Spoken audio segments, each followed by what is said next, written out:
So now we're into Jesus' childhood. Another funky story. And it's interesting, we don't know a lot about Jesus' childhood at all. But this is one story that the writers like to draw out. So this is Luke chapter 2, 40 to 42.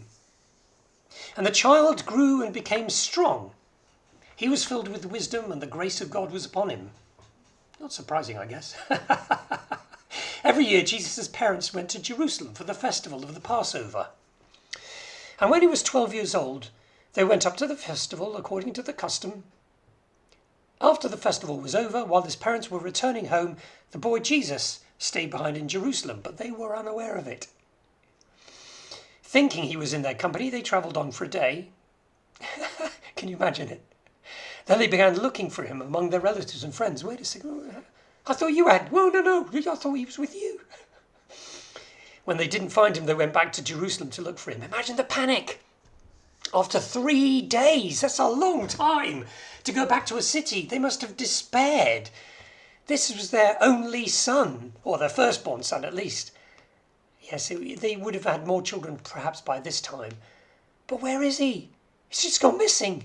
It's actually kind of panicky.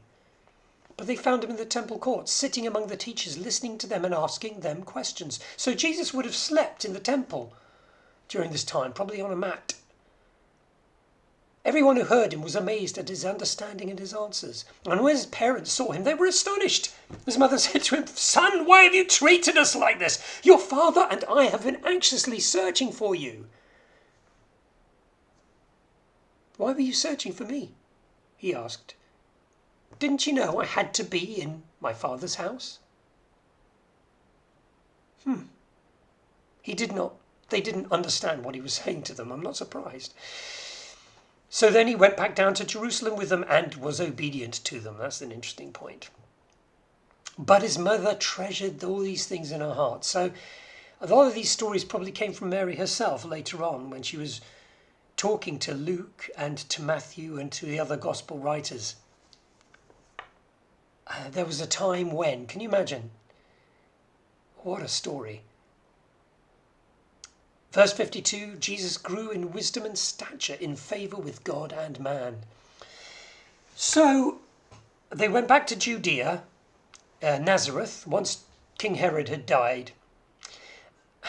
Poor Joseph and Mary. Imagine the recriminations when they discovered Jesus hadn't been with them for a day. And then they went and searched for 3 days in Jerusalem. It's not a small place.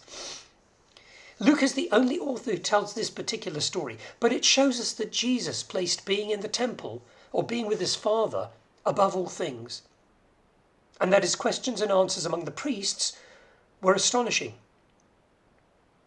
His parents didn't understand then, but they would later, or at least his mother Mary would understand. Nevertheless, it says Jesus went back with his parents and honoured his mother and father and did what they told him to do and was obedient to them. It's kind of frustrating that we don't know a great deal about Jesus' early life after this, except that he probably took over his earthly father's carpentry business. He may have been a contract carpenter on a building site near Nazareth. There were cities being built at the time. Who knows?